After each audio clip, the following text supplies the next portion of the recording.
This is Yushin Gilliard, and he's the commander of the male-only human forces that's tasked to defend their lands from the rampaging demonic female elves nation. Unfortunately for the humans, they find themselves constantly on the retreat as they are unable to defend their territory against the elves who want to turn them all into seed extraction slaves using their rice cakes. Regardless, to save his army from utter destruction while they retreat, Gilliard becomes the Chad every man wants to be as he decides to take on the entire army of girls by himself. However, his gallant efforts to save his bros end in him getting captured by the elves with a single net, as there were too many for him to battle alone. It's then revealed that Gilliard is actually pretty famous amongst the elves, due to him previously being the only man to defeat their warrior chief in battle in a 1-versus-1. As such, the girls start surrounding a captured Gilliard, where they all randomly start salivating due to them being unable to resist Gilliard's aura, causing them all to crave his hidden horse. But before they could unleash the true wrath of his legendary nether dragon, Gilliard summons some lightning through his sword in an attempt to escape. With Gilliard now using all of his might to attempt the escape, he ultimately fails as the elves around him start laughing at him, knowing that they used a special net made specifically for him. Nonetheless, the elves continued marching towards him, but then Gilliard noticed the closer they got to him, the more pieces of armor the elves unequipped and dropped on the ground, while each one looked super ready to jump and tame his horse. However, right before they fully close the gap between our boy and his net, Gilliard is able to somehow finally cut through the magic barrier by infusing his sword with even more power than before. As such, our boy breaks free and instantly takes the opportunity to charge towards the closest elf, as she's totally left unprotected without any armor. Now totally defenseless, the girl is left standing still, absolutely frozen, as no one expected our boy to ever break free from the magic barrier. Nevertheless, our Sigma male wastes no time, and upon closing the gap between him and the closest elf, he targets her heart to make sure it's a single finishing blow. Unfortunately, right as he's about to finish delivering the blow, something last second interfered by hitting his sword, causing him to totally miss whilst also cracking his sword in half. It's then revealed that the culprit behind the devastating blow to his sword came from some mystical elf archers arriving as reinforcements. Now that our boy's weapon has been rendered useless, and with more elves arriving, the girls forcibly command Gilliard to throw away his broken weapon, as it's time for his warrior sausage to be manually inspected. Meanwhile, the first elf warrior our boy originally charged towards is left still shaking on the ground, and not because she was almost obliterated by Gilliard, but because she couldn't understand why a human tries so hard to resist the creamy papayas left in front of him. Regardless, as our boy gets recaptured by the sussy demonic elves, Gilliard starts smiling, knowing that he was able to buy enough time for the rest of his army to escape successfully from the battlefield. Shortly after, our Mega Chad finds himself finally awake after getting knocked unconscious, so the elves could transport him into a carriage without much of a fight. Inside the carriage, Gilliard learns that he has his own personal guard to make sure he has no chance of escaping this time, but the elf keeps insulting him. She then continues on by revealing that she's placed a magical lock on him to prevent him from even thinking about escaping, as the special lock constantly siphons all of his energy and mana. Eventually, without much energy, our boy passes out until he gets awoken by his guard, ordering him to not do anything funny while she's gone, as she has to go and make sure the new captives play nice. After the guard gets out of the carriage, we discover that at least another 100 men have been captured by a bunch of elves who happen to have a wide array of donuts and rice cakes for all to see. Nonetheless, the elves gather the rest of the men around and reveal to them that every single one will be sold at an auction in a nearby town. They are then forced with the harsh reality that every single one in the future will start cosplaying a factory only meant to be used for their Costco hot dogs, as it allows the elves to extract their seeds for their next generation. Now fast forward back inside the carriage containing Gilliard. His guard comes back in to join him, only for her to yell at him to stop staring at her. It then turns out that since our boy can't really do anything else while stuck to his seat, he has decided to fight back through his only means available, and that's by using his piercing gaze, as bro really does not want to experience a rice cake smashing right now. Luckily for Gilliard, his plan somehow works, as he's able to actually force the guard into leaving the carriage, but she starts pretending she's only leaving for a moment due to other duties she has to attend to. Now with his personal guard out of the equation for a few moments, our boy is finally alone again, giving him a chance to figure out how to escape, but he gets distracted as he hears other men crying outside. But since Gilliard has barely any time to waste before he gets sent closer to the capital city of the Elves, he decides to just brute force his way out of his predicament. However, even with all his energy he could muster spent up in one burst, he's unable to even make a single progress towards his freedom, as not a single chain budged from his efforts. Now that our boy knows he's basically screwed unless some kind of miracle happens, he transfers his gaze outside the window so he's able to confirm using the mountain range outside that they are indeed heading towards the capital of the Elves. We then learn from Gilliard that the only reason the Elves continue to invade their kingdom is because 80% of the Elves' population are all women, so to fix their ratio, they have to plunder the nation of Valuas in search for men. Regardless, as our boy continues to try his hardest to overpower the lock by using his overcharge skill, he reveals the fact that the Elves also divide each man into grades depending on how potent and strong their extracted seeds could be. And since he's a general of the kingdom, he knows he's doomed as he will get placed in the S-tier rank, making him one of the most sought banana trees on the planet. Suddenly, as he tries to listen on what's going on outside his carriage, his door swings wide open where he gets greeted by his crying personal guard and two other Elves accompanying her looking super angry for no apparent reason. Initially, he thought he got caught sneaking a peek at his personal guard's undies due to his curiosity, getting the better of him earlier, so our boy prepares for the worst. However, it turns out that the two girls accompanying his personal guard, named Hana, are here to teach him a lesson for making Hana cry, so the first girl screams at him, telling him his banana tree plantation is about to get absolutely destroyed.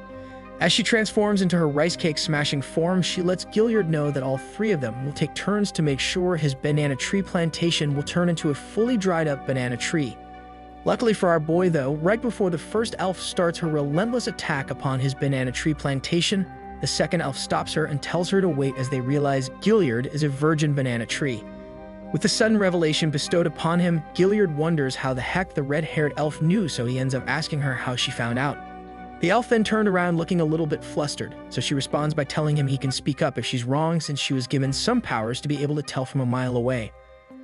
With Gilliard now forced to look down in defeat while saying nothing, the elf smiles as it confirms to her that he's actually superbly inexperienced even though he's the renowned general of the Eastern Front.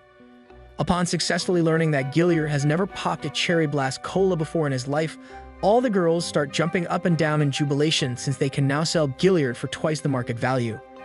As such, the red-haired elf sternly reminds the other savages to make sure they don't even think about doing anything to our boy, as they don't want his price to crash to oblivion. And since Gilliard is the first man to defeat the warrior Chief Ardena in battle, his price will balloon even more once those interested find out he's up for auction.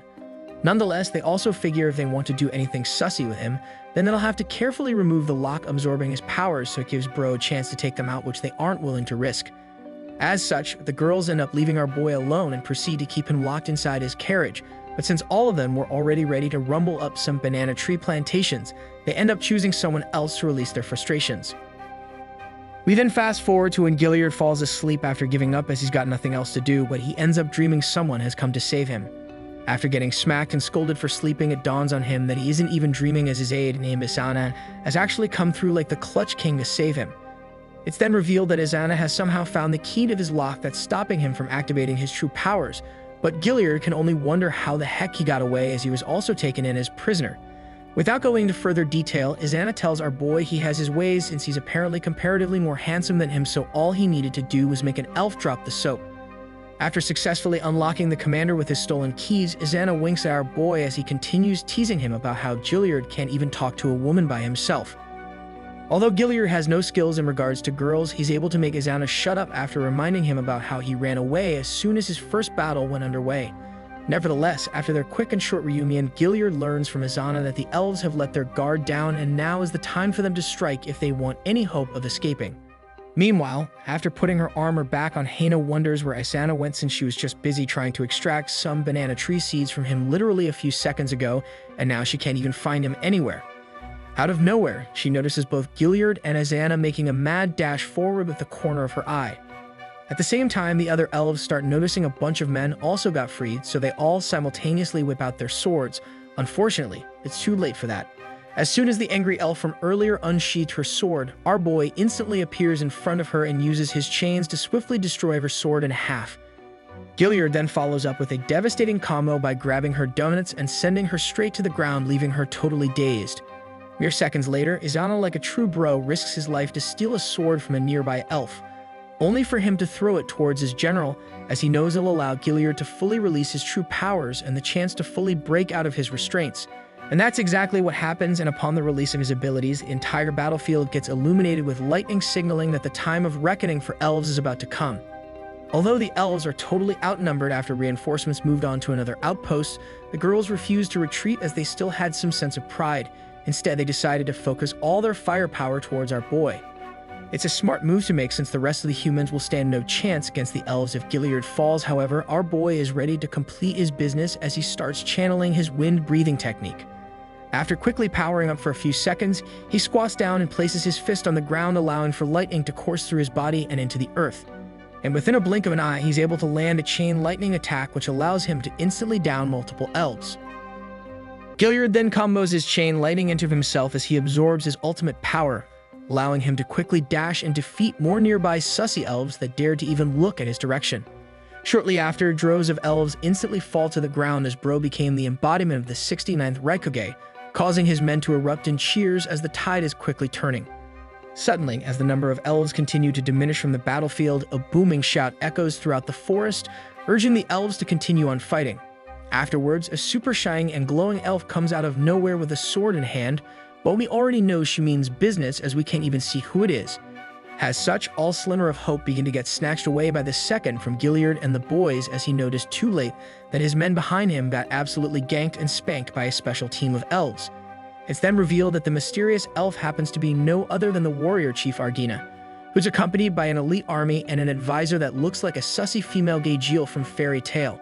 We also learn that Ardina got a hard rock for him as Bro clapped the living out of her during their last battle, causing Ardina to be decommissioned from the Helenwood Knights, as she had to go back to the capital to tend to her wounds. So now the boys are screwed as she wants her revenge, and it looks like she's going to get it, so Izana starts to blame Gilliard for getting Ardina to be so thirsty for vengeance. However, our boy is still the commander of the human forces, so he ain't no wimp, and he ain't going to back out when things look tough. So Bro ends up powering up like a Pokemon ready to evolve into their final form. But before he's able to hit level 6 to charge up another ultimate attack, Ardina quickly teleports in front of him to cancel his awakening transformation. Ardina then informs him that if he tries becoming Goku right now, then his entire leftover force will be sent into another dimension, unless he drops his weapon right now. As such, Gilliard drops his weapon as he's a nice guy, whilst angrily yelling to Ardina that bros are forever, and fresh elf papayas are just temporary pleasure. In the end, Bro gets caught in the wrong cuffing season as it's still not winter yet, so he ends up getting the bad cuffs they put on your hand instead. Regardless, our boy falls to the ground as prisoner, and with his last words, he looks back and tells Ardina that he knew that all elves were always after the same thing, money and power. Ardina then stays silent without saying back a single word back to Gilliard, but then she starts looking like a sussy bacca once he was finally out of fight. However, right before our boy disappeared into the wagon meant to head directly towards the sussy elf Gulags, Izana comes out of nowhere, whilst yelling at the top of his lungs that him and the boys will never let him get captured. Unfortunately for Izana though, he gets one punch manned in mere seconds, so the girls end up not letting him cook as he fell to the ground like a single broken hickory stick. Bro then opens his eyes after getting winded harder than a 300-pound man walking down a flight of stairs where Izana locks eyes with a pink-haired elf looking like she's about to Tiger King him. No one then says a thing, nor does a man come to his rescue as every single one left standing were also found captured and neutralized, so they could only watch on. Izana then closes his eyes again as he knows the end is near, so the girl readies her weapon to do some early pumpkin carving for Halloween. Regardless, right before Izana met his sussy demise, our boy couldn't hold back, so he screams Izana's name and attempts to power up to break free from his magical restraints. But before Gilliard is able to do something, the female Iron Dragon Slayer pulls out the Nene to stop him from charging forward. In doing so, she accidentally rips apart a piece of his armor due to her brute strength, revealing an unexpected sacred symbol found on Gilliard's left shoulder blade. Ardina and all the elves are instantly shocked, so they shift over all attention over to him as they can't believe this dude really be hiding a sacred symbol called a stigma. As such, Ardina swiftly comes to the rescue of Izana right before he became fast food, where she orders the elves to stop as they have no authority to do as they please in the land of the Reveria elves. And so Izana luckily gets to live another day, all thanks to the warrior chief noticing that Gilliard has a stigma called the Inspection Domain's Stigma. She also ends up taking over the human and elf exchange, ordering every elf previously assigned to Gilliard's convoy that he and the boys are now personally part of her purview, so she will ultimately take over here. And with the turntables turning right in front of a confused Gilliard, Ardina dismisses everyone and walks away like a true Stacy. Fast forward a few days later, the captured men finally reach their destination as they personally got dragged and transported straight to the city of Pamplona, where each one is about to get auctioned off to a bunch of elf girls. Now that doesn't sound too bad, and some of the dudes within Gilliard's group gave up being rescued, so they end up hoping and praying that they would get bought by a bombshell of an elf. As such, all the men are forced to put on a bunch of spiffy clothes to slightly increase their base value at the auction, giving time to Gilliard and Izana to catch up and to wish each other their best as they hope to see each other in the future. The two bros then give each other a fist bump, totally hopeful that they will meet each other again, as both know their paths will end here since there's no way for them to escape. Mere moments later, as Izana finds himself tied to a chair in an unfamiliar room, he hears two elves straight up destroy the door in front of him, where he finds out that Hana has reappeared to claim her prize. Hana then goes crazy as she claims that blonde ones are the rarest, and she just wants a quick taste again before ultimately deciding if he's worth it to take back to her village. As such, the sussy tables turn, where Izana instantly finds himself brought to the ground. But this time, Hana has fully immersed herself in invisible clothes, ready to do some rice cake smashing as she's been waiting patiently all this time. And within a blink of his eye, Hana activates her Roadrunner skills as she straight up skillfully disarmed his armor and sent it flying across the room within a single second. Hana then decides to mount her brand new 9,000 horsepower car underneath her, causing the other elf in the room to get jealous of her. So she ends up joining in on the race by quickly disarming her own set of armor. At the same time, the girls begin to fight each other as they don't want to equally share Izana, since it's not fair that only one can experience rice cake smashing, while the other only gets to experience the Spider-Man technique. Eventually, the two stop fighting as Hana convinces the other elf to let her go first, since they can take turns looking out for anyone trying to get in, giving them unlimited time to tame the human's wild horse. Nevertheless, Hana is the first one to experience Izana's epic spaceship as she sends him on a mission to continually activate his space boosters straight into her rocket. Eventually, Hana goes overboard as Izana's spaceship has sent her into overdrive, causing her to totally forget that she's not supposed to explode his rocket before the other elf gets their turn, but she's too deep into her sussy evolution. As such, the blondie elf quickly runs back into the room, yelling at Izana to make sure to not hit his finish line yet, since she could feel intense shockwaves all the way outside the room. She then pulls out a powerless Hana from Izana's spaceship, shoving her straight into the floor, trying her best to make sure she gets to have her own activity, as well as she clearly does not want to get left out. In the end, Izana sends his team rocket blasting off again straight into the other elf's mooncakes, causing Hana to be shocked and awe as she's never ever seen this side of her before. Nonetheless, after getting his spaceship to splurge in multiple pieces inside their asteroids, Bro passes out from the sheer intense pressure of their narrow papayas, causing him to be dragged back to his seat, still unconscious. Meanwhile, thousands of elves are busy trying to outbid each other by the millions on the main stage of the auction, since it's now turned for the most prized human in the realm to be sold. Someone then bids a whopping 50 million Big Macs, an insane record high that was previously only a couple thousand, where it's also surprisingly revealed that the person who dropped the bag on him is the warrior chief Ardana herself. With Ardana winning the bid, a magically infused collar is placed on our boy, giving him the mark that he was sold to Ardina. Ro then tries to weasel himself out of the collar to no avail, as he knows that the magical collar gives the owner the ability to instantly destroy him whenever and wherever they want. Luckily for him though, Ardana is actually super nice, so she arranged for the Santander family to buy out all his men, giving him the opportunity to see his men at least a couple times a year. He then tries to thank her for her generosity by being a supreme sussy baka inside a wagon, so Ardina ends up warning him to not come near her or else she's going to personally send him to perish. However, our boy has no chill at all even after being sternly warned so many times, so he decides to poke the Ardina bear by swiftly pinching her belly area as she had no armor protecting it, causing her to squeal. Meanwhile, the wagon driver up front is seen smiling ear to ear as she's enjoying the fresh mood change of Ardina, where she ends up thinking to herself that the two sound like a prime couple to end up dating. Regardless, as the two continue their ride back to Ardana's village, she ends up revealing the fact that the reason she dropped 50 on him is because she wants him to personally teach skills to her younger sister.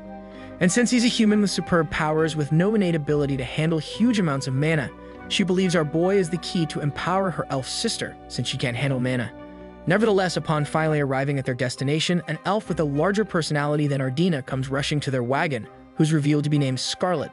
She then shoves her double personalities straight in front of Ardana's, where she ends up making a comment of how Ardana finally bought someone to relieve her very sussy desires, causing our boy to shudder in fear.